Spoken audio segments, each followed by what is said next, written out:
तो hello student, स्वागत है आपका the BCA student YouTube channel में। आज हम डिस्कस करेंगे बीसीए फोर्थ सेमेस्टर के सब्जेक्ट ऑपरेटिंग सिस्टम का पहला चैप्टर, जो कि है इंट्रोडक्शन टू ऑपरेटिंग सिस्टम। पहला चैप्टर काफ़ी बड़ा है, तो हम इसे दो पार्ट्स में देखेंगे। पहले पार्ट में हम लोग इंट्रोडक्शन टू ऑपरेटिंग सिस्टम देखेंगे और उसके कुछ बेसिक फंक्शन के बारे में बेसिक्स देखेंगे। और उसके बाद देखेंगे कुछ important types of operating system, जो कि हमारे एमजी के यूनिवर्सिटी के पॉइंट ऑफ व्यू से बहुत ही इंपॉर्टेंट है। तो चलिए शुरू करते हैं बिना किसी टाइम पास के। सबसे पहले समझते हैं ऑपरेटिंग सिस्टम क्या होता है।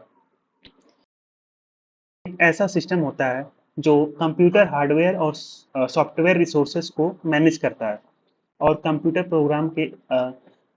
प्रोग्राम्स के लिए सर्विसेज प्रोवाइड करता है। ये एक इंटरमीडियरी की तरह काम करता है यूजर्स और कंप्यूटर हार्डवेयर के बीच, जिससे यूजर्स कंप्यूटर के साथ इजीली इंटरेक्ट कर सके और उनकी ज़रूरत के हिसाब से काम करवाया जा सके। तो कुछ बेसिक्स फंक्शंस होते हैं ऑपरेटिंग सिस्टम के। सबसे पहला फंक्शन है process management, handling the execution of processes including scheduling, creation and termination. तो प्रोसेस मैनेजमेंट का मतलब होता है कंप्यूटर में चल रहे प्रोसेसेस को मैनेज करना। प्रोसेस एक ऐसा प्रोग्राम होता है जो करंटली एग्जीक्यूशन में होता है। जैसा कि आप जानते होंगे, सेट ऑफ इंस्ट्रक्शन को हम लोग प्रोग्राम बोलते हैं, और वही प्रोग्राम जब एग्जीक्यूट हो रहा होता है तो उसे हम प्रोसेस बोलते हैं। तो प्रोसेस एक ऐसा प्रोग्राम होता है जो करंटली एग्जीक्यूशन में होता है। ऑपरेटिंग सिस्टम ये इंश्योर करता है कि हर प्रोसेस अपना काम इफिशिएंटली करे। ये प्रोसेस शेड्यूलिंग के प्रोसेसेस को क्रिएट करता है और उन्हें टर्मिनेट करता है जब उनका काम हो जाता है। इसका एग्जांपल है जब आप एक एप्लीकेशन रन करते हैं, चाहे वो कोई एप्लीकेशन हो, नोटपैड वर्डपैड, तो करते हैं और ऑपरेटिंग सिस्टम तो उसे ऑपरेटिंग सिस्टम एग्जीक्यूट करता है। ये हो गया process management.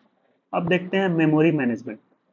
Memory management, managing the systems memory allocation and D allocation. Memory management system की मेमोरी को एलोकेट और डी एलोकेट करने का काम करता है। कंप्यूटर की मेमोरी फाइनाइट होती हैं और कई सारे प्रोग्राम्स और प्रोसेसेस एक साथ मेमोरी डिमांड करते हैं। यहाँ मेमोरी यानी कि रैम की बात हो रही है, उसे हम मेमोरी बोलते हैं कंप्यूटर के टर्म में। तो कहाँ थे हम लोग, और कई सारे प्रोग्राम और प्रोसेसेस एक साथ मेमोरी डिमांड करते हैं। ऑपरेटिंग सिस्टम ये डिसाइड करता है कि कौन सा प्रोसेस कितनी मेमोरी लेगा, और जब प्रोसेस अपना काम कंप्लीट कर लेता है तो मेमोरी फ्री कर दी जाती है। मेमोरी मैनेजमेंट के बिना मेमोरी कन्फ्लिक्ट हो सकते हैं, जिससे सिस्टम क्रैश भी हो सकता है।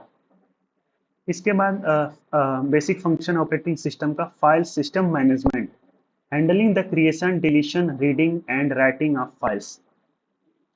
File system management file creation, deletion, reading और राइटिंग का काम करता है। ऑपरेटिंग सिस्टम फाइल सिस्टम को मैनेज करता है, जिसमें हर फाइल को डायरेक्टरी का स्ट्रक्चर डिफाइन होता है। इसकी मदद से आप अपने डॉक्यूमेंट्स, म्यूजिक, फोटोज, वीडियोज और एप्लीकेशंस को स्टोर और ऑर्गेनाइज कर पाते हैं। फाइल सिस्टम मैनेजमेंट के बिना डेटा को एक्सेस करना और मैनेज करना मुश्किल हो जाता है। इसके बाद है device management, controlling and managing hardware devices such as printer, hardware, hard drives, etcetera. Device management hardware devices जैसे प्रिंटर, हार्डवेयर और इनपुट आउटपुट डिवाइसेस को कंट्रोल और मैनेज करता है। हर डिवाइस के साथ इंटरैक्ट करने के लिए ऑपरेटिंग सिस्टम के पास डिवाइस ड्राइवर होते हैं, जो स्पेसिफिक इंस्ट्रक्शन को फॉलो करते हैं। ऑपरेटिंग सिस्टम ये इंश्योर करता है कि डिवाइस प्रॉपरली काम कर रहे हैं, और अगर कोई प्रॉब्लम आती है तो उसे ट्रबल शूट करता है। Device management. इसके बाद है security and access control, protecting system resources and data from unauthorised access. Security और एक्सेस कंट्रोल का फंक्शन सिस्टम रिसोर्सेज और डेटा को अनऑथराइज्ड एक्सेस से प्रोटेक्ट करना होता है। ऑपरेटिंग सिस्टम इंश्योर करता है कि ओनली ऑथराइज यूजर ही सिस्टम रिसोर्सेज को एक्सेस कर सकें। इसके लिए operating system user authentication, password protection और डेटा इंक्रिप्शन जैसे टेक्निक का यूज करता है। सिक्योरिटी के बिना सिस्टम को वायरसेस, मालवेयर और हैकर से थ्रेट होता है। चलिए ऑपरेटिंग सिस्टम के यूजेस देख लेते हैं। सबसे पहला है multitasking, running multiple application simultaneously. Operating system का एक इम्पॉर्टेंट यूज है मल्टीटास्किंग, जिसमें ये मल्टीपल एप्लीकेशंस को एक ही टाइम पर रन करने की कैपेबिलिटी प्रोवाइड करता है। मल्टीटास्किंग के थ्रू आप एक ही टाइम पर मल्टीपल टास्क कर सकते हैं, जैसे कि एक डॉक्यूमेंट टाइप करते वक्त म्यूजिक सुनना और बैकग्राउंड में डाउनलोड चलाना। ये सब ऑपरेटिंग सिस्टम के प्रोसेस मैनेजमेंट और मेमोरी मैनेजमेंट के कारण पॉसिबल होता है। इसके बाद है resource allocation, efficiently allocating hardware resources to different application. Operating system hardware resources को इफिशिएंटली एलोकेट करता है डिफरेंट एप्लीकेशन को, अ, जिस अ, जिससे सिस्टम का परफॉर्मेंस ऑप्टिमाइज रहे। ऑपरेटिंग सिस्टम इंश्योर करता है कि रिसोर्स जैसे सीपीयू, मेमोरी, डिस्क स्पेस और इनपुट आउटपुट डिवाइसेस सब एप्लीकेशन को उनकी ज़रूरत के हिसाब से मिलते रहें। अगर रिसोर्स एलोकेशन सही तरीके से ना हो तो सिस्टम स्लो या क्रैश हो सकता है। इसके बाद है यूजर इंटरफेस। तो operating system provide a user friendly interface for interacting with the computer. Operating system एक यूजर फ्रेंडली इंटरफेस प्रोवाइड करता है, जिससे यूजर्स इजीली सिस्टम के साथ इंटरेक्ट कर सकें। यह इंटरफेस ग्राफिकल या कमांड लाइन बेस्ड हो सकता है। ग्राफिकल यूजर इंटरफेस, जिसको जीयूआई भी बोलते हैं, उसमें आइकॉन्स होते हैं, जैसे कि विंडोज और मेन्यूज होते हैं, जो करना इजी होता है। वहीं कमांड लाइन इंटरफेस में कमांड लिखना पड़ता है। ऑपरेटिंग सिस्टम का यूजर इंटरफेस ही यूजर्स और कंप्यूटर के बीच कम्युनिकेशन का ब्रिज होता है। अब देखते हैं व्हाट इज ऑपरेटिंग सिस्टम। ये सब तो हमने समझ ही लिया है। An operating system is essential software that enables the basic functionality of computer. It facilitates the execution of all other software application and manage hardware components. जैसे कि ऑपरेटिंग सिस्टम का एग्जांपल है Windows, a popular operating system for personal use. Windows एक powerful operating system है जो personal computer के लिए develop किया गया है। माइक्रोसॉफ्ट के द्वारा बनाया गया विंडोज ऑपरेटिंग सिस्टम दुनिया का सबसे ज़्यादा यूज होने वाला ऑपरेटिंग सिस्टम है, जो अपनी ग्राफिकल यूजर इंटरफेस और वाइड के लिए फेमस है। विंडोज टू यूज है और इसमें आपको हर तरह के सॉफ्टवेयर और गेम्स अवेलेबल मिल जाते हैं। ये डायग्राम है ऑपरेटिंग सिस्टम का। जैसे कि आप देख सकते हैं, ऑपरेटिंग सिस्टम एक इंटरफेस प्रोवाइड कर रहा है हार्डवेयर, कंप्यूटर हार्डवेयर और सॉफ्टवेयर के बीच। वहीं यूजर्स यहाँ होते हैं जो एप्लीकेशन सॉफ्टवेयर से डायरेक्ट कॉन्टेक्ट में होते हैं, और सॉफ्टवेयर ऑपरेटिंग सिस्टम के द्वारा ही हार्डवेयर से होता है।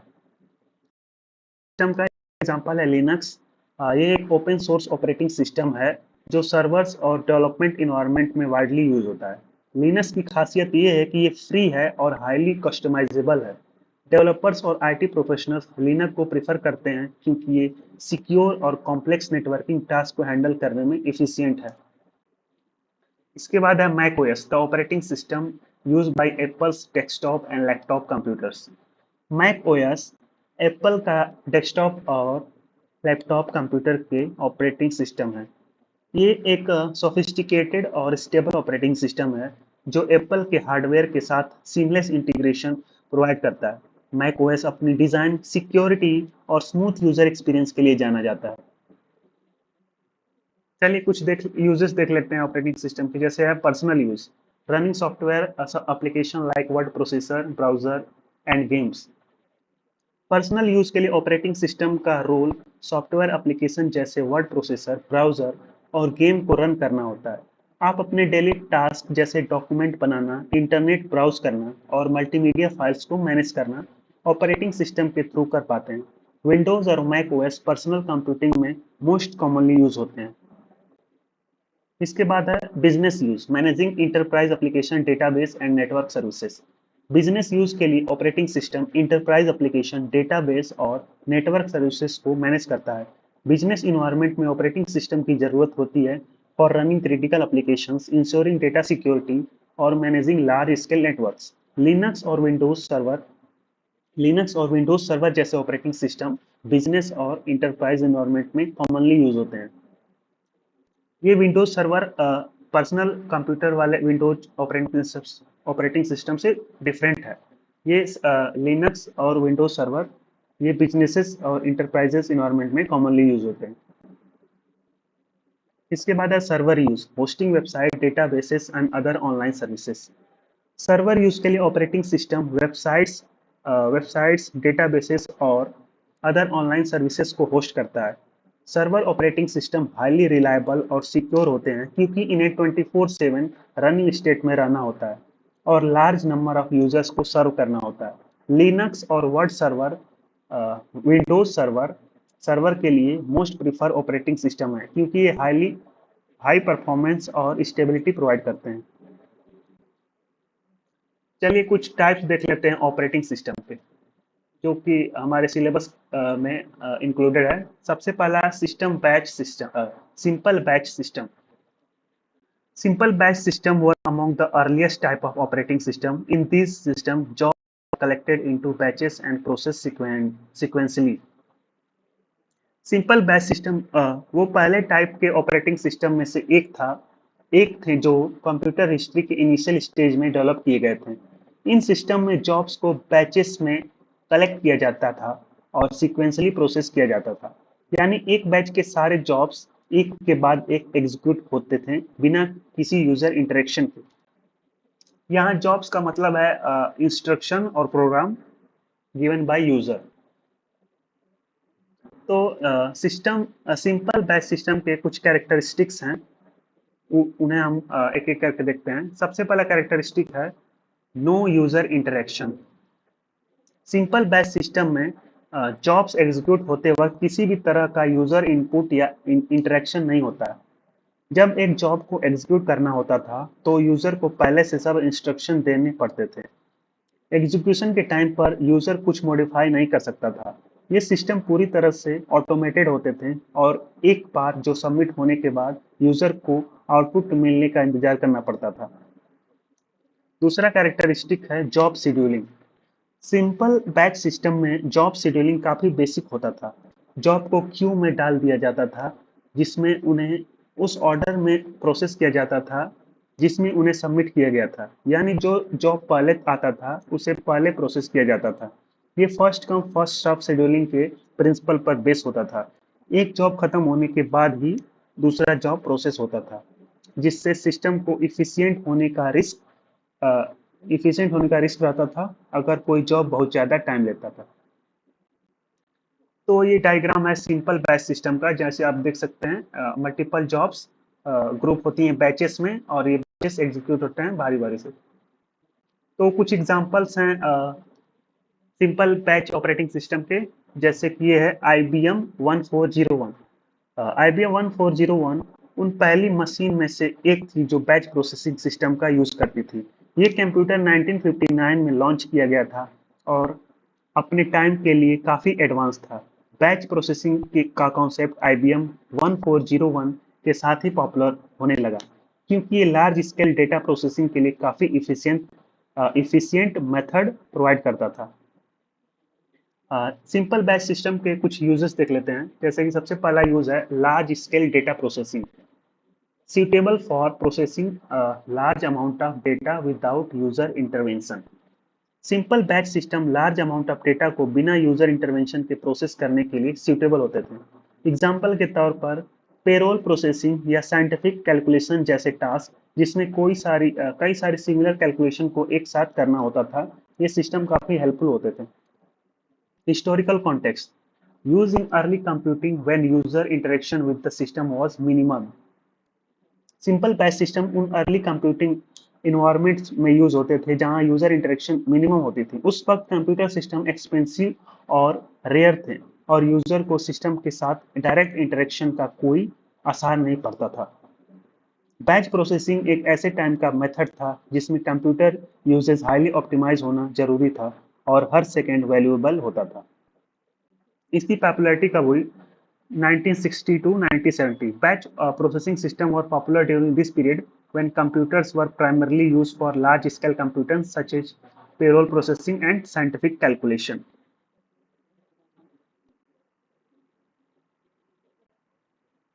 अब देखते हैं मल्टी प्रोग्राम बैच सिस्टम क्या होता है।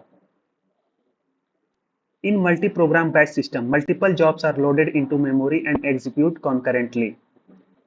मल्टी प्रोग्राम बैच सिस्टम एक advance version of simple batch system था जिसमें एक ही टाइम पर मल्टीपल जॉब्स को लोड किया जाता था मेमोरी में और कॉन्करेंटली एग्जीक्यूट किया जाता था। इस टाइप के सिस्टम में ऑपरेटिंग सिस्टम एक जॉब से दूसरे जॉब पर स्विच करता रहता था ताकि सीपीयू को मैक्सिमम यूटिलाइजेशन मिल सके। इसके की इसके कुछ की कॉन्सेप्ट्स हैं, जैसे कि सबसे पहला है मल्टी प्रोग्रामिंग। तो मल्टी प्रोग्रामिंग समझते हैं।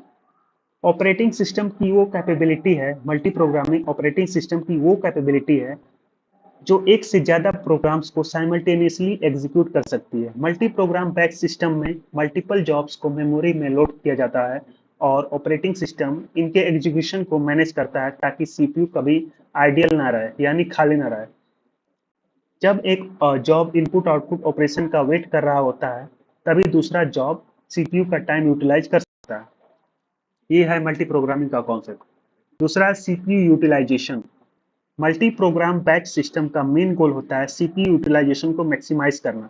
ये सिस्टम इनपुट आउटपुट और सीपीयू ऑपरेशन को ओवरलैप करते हैं, जिससे सीपीयू आइडल टाइम मिनिमाइज होता है और सिस्टम इफिशियंसी बढ़ती है। फॉर एग्जांपल, अगर एक जॉब डेटा रीड कर रहा है हार्ड ड्राइव से अगर एक जॉब डेटा रीड कर रहा है हार्ड ड्राइव से, तो उस वक्त सीपीयू एक दूसरे जॉब को प्रोसेस कर सकता है जो सीपीयू बाउंड ऑपरेशन कर रहा हो। जैसे कि एग्जांपल देखते हैं। A computer system running multiple batches job where while one job is waiting for input output operation, another job can utilize the CPU। ये एक एग्जांपल था। इमेजिन करिए एक कंप्यूटर सिस्टम जिसमें मल्टीपल बैच जॉब्स मेमोरी में loaded हैं, memory यानी RAM में लोडेड हैं। जब एक जॉब इनपुट आउटपुट ऑपरेशन के लिए वेट कर रहा है, उस टाइम पर दूसरा जॉब सीपीयू का यूज कर रहा होता है। ये मल्टीपल प्रोग्रामिंग का इसेंस है, जिसमें मल्टीपल जॉब्स को एग्जीक्यूशन को ओवरलैप करते हुए सीपीयू को फुली यूटिलाइज किया जाता है। जैसा कि आप जानते ही होंगे, कोई भी प्रोग्राम रैम में आके ही एग्जीक्यूट होता है। सबसे पहले हमेशा हार्ड ड्राइव में रहता है और जब हम उसे रन कराते हैं तो सबसे पहले रैम में यानी कि मेमोरी में आता है। अब इसके कुछ यूजेस देख लेते हैं। Enhance system efficiency. Multi program batch system efficiency को इनहेंस करते हैं bye running multiple jobs concurrently. इस मेथड से सीपीयू टाइम का इफेक्टिव यूज होता है और किसी भी वक्त सीपीयू आइडल नहीं रहता। ये अप्रोच कंप्यूटिंग रिसोर्स को मोर इफेक्टिवली यूज करने में मदद करता है, जो कि मॉडर्न ऑपरेटिंग सिस्टम का फाउंडेशन बन गया है। दूसरा है application in early computing. Use in scenario where multiple jobs could be process without real time user interaction. Early computing environment में जहां रियल टाइम यूजर इंटरेक्शन की जरूरत नहीं होती थी, मल्टी प्रोग्राम बैच सिस्टम काफी इफेक्टिव थे। ये सिस्टम मल्टीपल जॉब्स को हैंडल करते हुए इनपुट आउटपुट और सीपीयू साइकिल को इफिशिएंटली यूटिलाइज करते थे, जिससे लार्ज स्केल प्रोसेसिंग टास्क को इफिशिएंटली एग्जीक्यूट किया जा सकता था।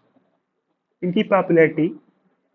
मल्टीपल प्रोग्राम बैच सिस्टम 1970 से 1980 के बीच में काफी पॉपुलर हुए, जब कंप्यूटिंग रिसोर्स ज़्यादा पावरफुल हो गए और सीपीयू ज़्यादा कॉम्प्लेक्स टास्क हैंडल करने लगे। इस पीरियड में कंप्यूटिंग का फोकस सिंपल बैच प्रोसेसिंग से शिफ्ट होकर इफिशिएंट सीपीयू यूटिलाइजेशन पर आ गया और मल्टी प्रोग्राम बैच सिस्टम ने ट्रांजिशन में की रोल प्ले किया। इस टाइप के सिस्टम पेरोल प्रोसेसिंग, बैंकिंग और साइंटिफिक रिसर्च जैसे फील्ड में वाइडली अडॉप्ट किए गए।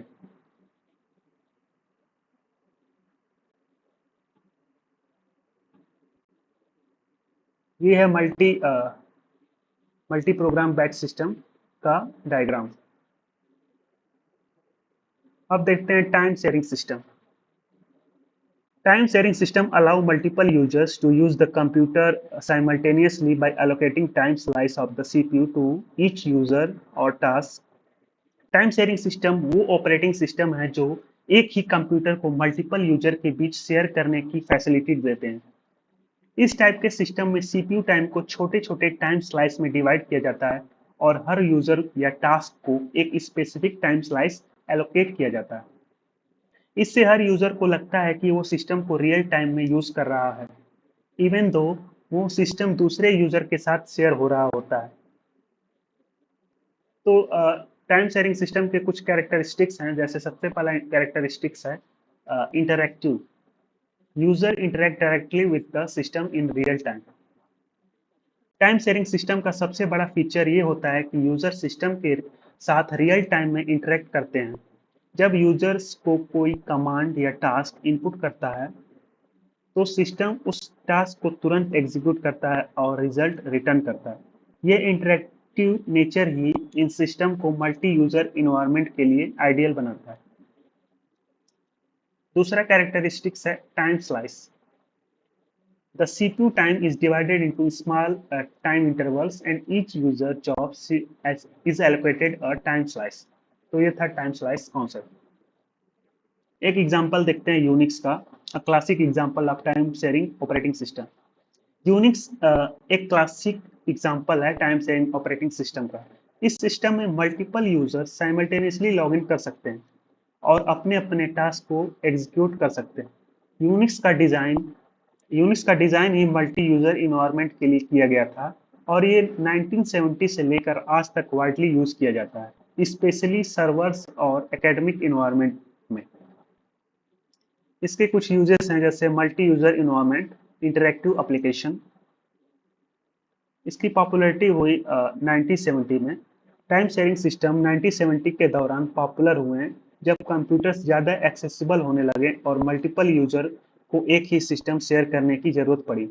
आज भी ये system modern multiple user system और सर्वर में यूज होते हैं, जैसे क्लाउड कंप्यूटिंग इन्वायरमेंट और लार्ज स्केल सर्वर जहाँ कॉन्करेंट यूजर एक्सेस की ज़रूरत होती है। इसके बाद देखते हैं personal computer system. Personal computer systems are designed for single-user applications such as desktop और लैपटॉप। पर्सनल कंप्यूटर सिस्टम वो ऑपरेटिंग सिस्टम है जो सिंगल यूजर एप्लीकेशन के लिए डिजाइन किए गए हैं, जैसे डेस्कटॉप और लैपटॉप के लिए। ये सिस्टम इंडिविजुअल यूजर्स के पर्सनल यूज के लिए ऑप्टिमाइज होते हैं और उन्हें उनके नीड्स के अकॉर्डिंग फंक्शनैलिटी प्रोवाइड करते हैं। इनके कुछ कैरेक्टरिस्टिक्स हैं जैसे single user focus, design primarily for individual use. दूसरा कैरेक्टरिस्टिक है user friendly interface. Typically these systems have graphical user interface GUI that makes them easier to use। जैसे इसके कुछ एग्जांपल हैं जैसे कि Windows 10 an operating system widely use on personal computer, और दूसरा एग्जांपल हो सकता है मैक ओएस जो कि एप्पल का ऑपरेटिंग सिस्टम है, वो भी एक पर्सनल यूज ऑपरेटिंग सिस्टम है, पर्सनल कंप्यूटर सिस्टम। इसके कुछ यूजेस देख लेते हैं। सबसे पहला यूज है home computing, use for personal task like word processing, browsing the internet and gaming. तो personal computer system home computing के लिए एक्सटेंसिवली यूज होते हैं। यूजर्स अपने पर्सनल टास्क जैसे word processing, internet browsing, media playback और gaming के लिए इन सिस्टम का यूज करते हैं। ये सिस्टम होम एनवायरनमेंट के लिए हाईली ऑप्टिमाइज होते हैं जहां ज़्यादा टेक्निकल नॉलेज की ज़रूरत नहीं होती है। दूसरा यूज है बिजनेस कंप्यूटिंग में, employed in offices for tasks like document editing, spreadsheets and presentations। Offices और बिजनेसेस में भी पर्सनल कंप्यूटर सिस्टम का एक्सटेंसिव यूज होता है। डॉक्यूमेंट एडिटिंग, स्प्रेडशीट्स, प्रेजेंटेशन और अदर बिजनेस रिलेटेड टास्क के लिए ये सिस्टम आइडियल होते हैं। इन सिस्टम का इजी टू यूज इंटरफेस और रिलायबल परफॉर्मेंस उन्हें बिजनेसेस के लिए एक प्रैक्टिकल चॉइस बनाता है। तीसरा यूज होता है एजुकेशन में। Personal computers are use in educational settings for learning and research. 1980 के दौरान वाइड स्प्रेड होने लगे थे। पर्सनल कंप्यूटर 1980 के दौरान वाइड स्प्रेड होने लगे जब अफोर्डेबल पीसीज मार्केट में आए। इस ट्रेंड के साथ ही ऑपरेटिंग सिस्टम जैसे विंडोज और मैकओएस पॉपुलर होने लगे, जो पर्सनल यूज के लिए हाईली ऑप्टिमाइज थे। आज के टाइम में पर्सनल कंप्यूटर सिस्टम लगभग हर घर में ऑफिस लगभग हर घर और ऑफिस का एसेंशियल पार्ट बन गया है और इनका यूज डेली टास्क को इफिशिएंटली कंप्लीट करने के लिए होता है।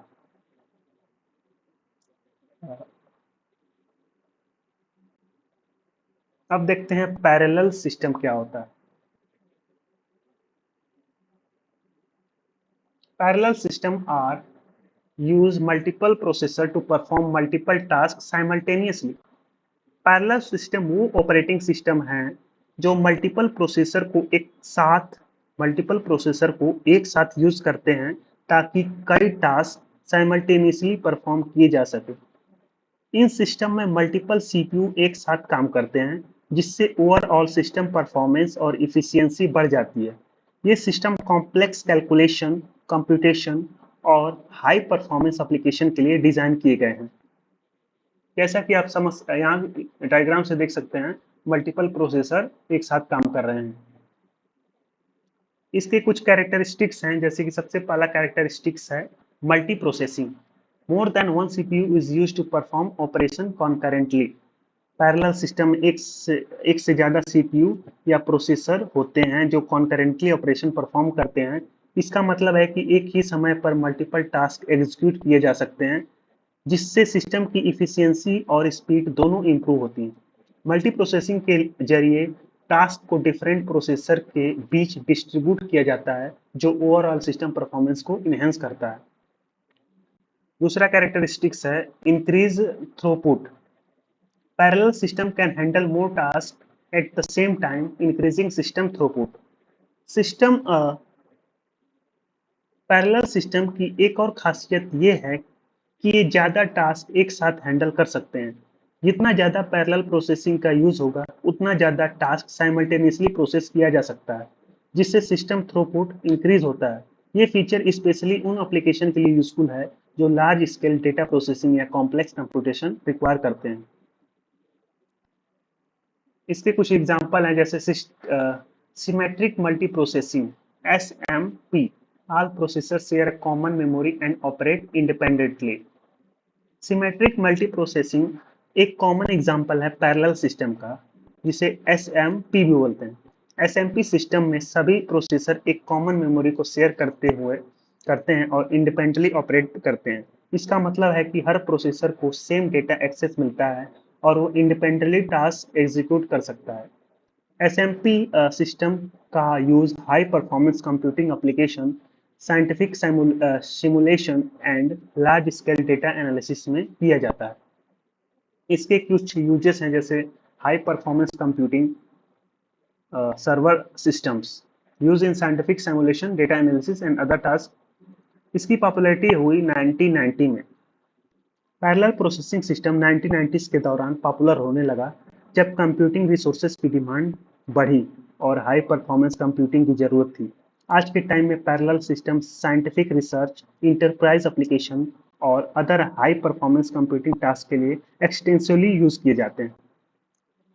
इसके बाद आता है हमारा type distributed system. Distributed system consists of multiple computers that work together to achieve a common goal. This system shares resources and communicate via a network. तो डिस्ट्रीब्यूटेड सिस्टम ऐसे सिस्टम होते हैं जो मल्टीपल कंप्यूटर को network के जरिए connect करते हैं, ताकि वो एक कॉमन गोल अचीव कर सके। इन सिस्टम में रिसोर्सेज जैसे फाइल, डेटा और प्रोसेसिंग पावर नेटवर्क को अक्रॉस शेयर किया जाता है। इसके कुछ कैरेक्टरिस्टिक्स होते हैं, जैसे सबसे पहला कैरेक्टरिस्टिक है resource sharing. Resource like file, data and processing power are stored shared. Distributed system में रिसोर्स को अक्रॉस द नेटवर्क शेयर किया जाता है। इसका मतलब है कि फाइल, डेटा और प्रोसेसिंग पावर मल्टीपल कंप्यूटर के बीच डिस्ट्रीब्यूटेड होते हैं। इस रिसोर्स शेयरिंग के जरिए सिस्टम के ओवरऑल एफिशिएंसी को, परफॉर्मेंस को इम्प्रूव किया जाता है। जैसे कि आप इस डायग्राम से समझ सकते हैं, ये डिस्ट्रीब्यूटेड सिस्टम का डायग्राम है, जहाँ की कई सारे कंप्यूटर कनेक्टेड हैं एक दूसरे के थ्रू अ नेटवर्क। यहाँ एक कंप्यूटर एक है, ये दूसरा है, तीसरा एक नेटवर्क से कनेक्टेड है, जिसको यूज किया जा रहा है distributed application system, operating system. तो दूसरा कैरेक्टरिस्टिक है scalability. System can easily scale by adding more machine to the network. Distributed system को इजीली स्केल किया जा सकता है by adding more machines to the network. अगर एक सिस्टम की प्रोसेसिंग पावर या स्टोरेज कैपेसिटी इंक्रीज करनी है, तो एडिशनल मशीन को नेटवर्क में ऐड किया जाता है, जो सिस्टम की स्केलेबिलिटी को इनहेंस करता है। जैसे कि इस डायग्राम में यहाँ पे एक और कंप्यूटर भी ऐड किया जा सकता है, उसे स्केलेबिलिटी बोलेंगे। तीसरा कैरेक्टरिस्टिक है fault tolerance. Distributed system fault tolerance provide करता है। अगर एक मशीन या सिस्टम फेल हो जाता है, तो नेटवर्क के लिए बाकी सिस्टम कंटिन्यू ऑपरेट करते हैं। इसका मतलब है सिस्टम रिलायबल रहता है।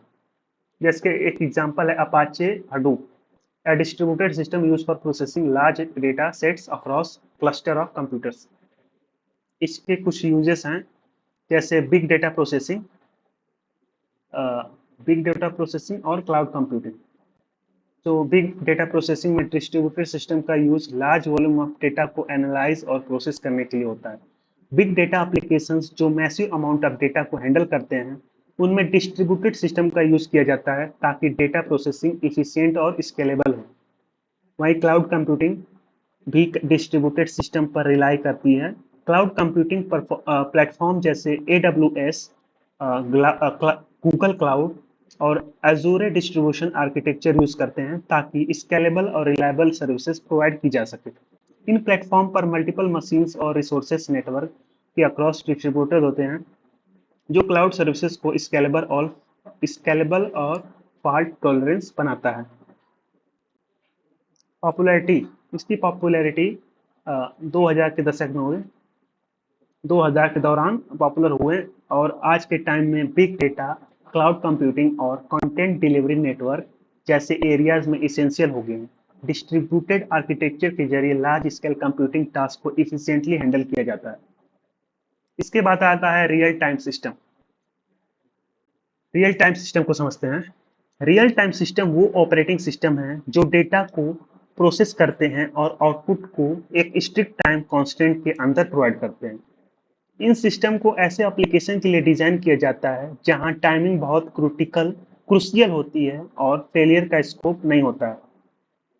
जैसे इसकी कुछ कैरेक्टरिस्टिक्स हैं। Deterministic response, the system provide a predictable response time to input stimuli. Real time system deterministic response provide करते हैं, मतलब सिस्टम एक प्रिडिक्टेबल और कंसिस्टेंट रिस्पॉन्स टाइम दे सकते हैं इनपुट स्टिमुलाई के लिए। इसका मतलब है कि सिस्टम को इनपुट के रिस्पॉन्स टाइम का एग्जैक्ट एस्टिमेट होता है और वो एक्सपेक्टेड टाइम के रिस्पॉन्स प्रोवाइड करता है। दूसरा कैरेक्टरिस्टिक्स है high reliability. These systems are often used in life critical application where failure is not an option। ये सिस्टम हाई रिलायबिलिटी प्रोवाइड करते हैं, स्पेशली लाइफ क्रिटिकल एप्लीकेशन में जहां फेलियर का स्कोप नहीं होता है। रियल टाइम सिस्टम को ऐसे सिनेरियो में यूज किया जाता है जहां एक्यूरेट टाइमिंग और रिलायबल परफॉर्मेंस क्रिटिकल होती है। जैसे एग्जांपल के तौर पर देखते हैं air traffic control system. Air traffic control system एक क्लासिक एग्जांपल है रियल टाइम सिस्टम का। ये सिस्टम रियल टाइम में एयर ट्रैफिक को मैनेज और मॉनिटर करते हैं, इंश्योरिंग सेफ्टी और सिक्योरिटी इफिशियंटी। इन सिस्टम को प्रिसाइज टाइमिंग और एक्यूरेट डेटा प्रोसेसिंग की जरूरत होती है जिससे एयर ट्रैफिक सेफली मैनेज किया जा सके। इनके कुछ यूजेस हैं जैसे medical devices. Real time system are use in devices like pacemaker where immediate and reliable response are essential।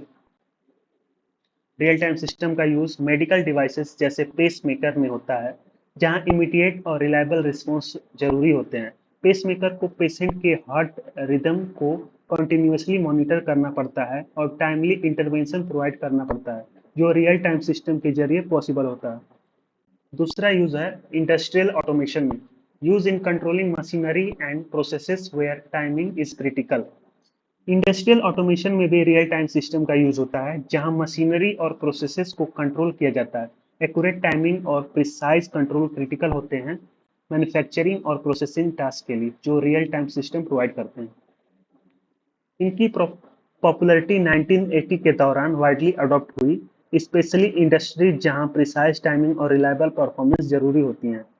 Health care, aerospace और मैन्युफैक्चरिंग इंडस्ट्री में रियल टाइम सिस्टम का एक्सटेंसिव यूज होता है जहां फेलियर का स्कोप मिनिमम होता है और एक्यूरेट टाइमिंग क्रिटिकल होती है। तो यहाँ चैप्टर में पढ़ा उसके कुछ इंपॉर्टेंट क्वेश्चन देख लेते हैं। जैसे सबसे पहला क्वेश्चन है what is an operating system and what is it's main function. तो हमने शुरुआत में देख लिया ऑपरेटिंग सिस्टम क्या होता है, तो ये इसकी एक सिंपल डिफिनेशन है, ये आप लोग पढ़ लीजिएगा। और ये कुछ फंक्शंस जो कि हमने डिटेल में देख चुके हैं। दूसरा क्वेश्चन है explain the concept of virtual memory, why it is important. तो virtual memory is a memory management technique that create an illusion of a very large memory for the user by using both physical memory RAM and disk space. It allows the space to execute processes that may not be completely in the main memory. Virtual memory is important because it allows the execution of large application. It isolates processes to ensure security and stability. It implies system performance by managing memory efficiently. तो ये था virtual memory का definition. वैसे part two में, इस chapter के part two में हम लोग मेमोरी मैनेजमेंट को डिटेल में पढ़ेंगे, उसमें वर्चुअल मेमोरी भी पढ़ेंगे। क्वेश्चन नंबर 3 है, describe are process in batch with no user interaction during execution. Example है IBM सिस्टम। वही time sharing system, multiple users can interact with system simultaneously. ये था इसका आंसर। टाइम शेयरिंग सिस्टम का example दे दिएगा Unix operating system. Question number 4 है, what are the advantages of distributed system. तो एडवांटेजेस जैसा कि हमने अभी जल्दी पढ़ा है, स्केलेबिलिटी है, रिसोर्स शेयरिंग है, फॉल्ट टॉलरेंस है। ये एडवांटेजेस हैं डिस्ट्रीब्यूटेड सिस्टम के। क्वेश्चन नंबर 5 है, define real time system and provide example of their application. तो रियल टाइम की डेफिनेशन यहाँ पे लिखी हुई है। Real time system are design to process data and provide output within a strict time constraint. They are used in critical application where timing is crucial. कुछ examples हैं, जैसे air traffic control system में भी use होता है real time system का, medical devices जैसे pace maker, और तीसरा है इंडस्ट्रियल ऑटोमेशन।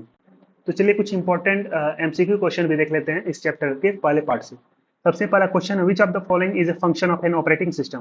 फाइल मैनेजमेंट ये भी नहीं होता है, ईमेल एडिटिंग, इमेज एडिटिंग ये भी नहीं होता। तो करेक्ट ऑप्शन हो जाएगा option number 1, file management.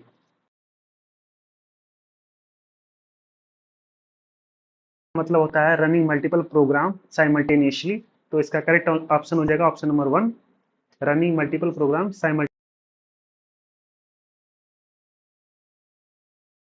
Multiple users to interact with the computer at same time. तो किस सिस्टम में मल्टीपल यूजर्स को सेम टाइम में अलाउ किया जाता है। तो इसका करेक्ट ऑप्शन हो जाएगा टाइम शेयरिंग सिस्टम में, जैसा कि हमने अभी जल्द ही पढ़ा है इसके बारे में। क्वेश्चन नंबर 4 है, what is the main advantage of using distributed system. तो डिस्ट्रीब्यूटेड सिस्टम का मेन एडवांटेज होता है increase the scalability and fault tolerance. Question number 5 है, which of the following is not an example of real time system. तो air traffic control system ये होता है, pace maker भी होता है, वेब ब्राउजिंग भी होता है, वेब ब्राउजिंग नहीं होता है, इंडस्ट्रियल ऑटोमेशन होता है। तो इसका करेक्ट ऑप्शन हो जाएगा ऑप्शन नंबर 3, वेब ब्राउजर, जो कि एग्जाम्पल नहीं है रियल टाइम सिस्टम का। तो चैप्टर 1 का यहाँ चैप्टर 1 का पार्ट 1 समाप्त होता है। उम्मीद है आपको ये वीडियो पसंद आया हो और कॉन्सेप्ट इजीली समझ आए हो। यदि आपको ये वीडियो पसंद आया हो तो प्लीज़ वीडियो को लाइक करिए ताकि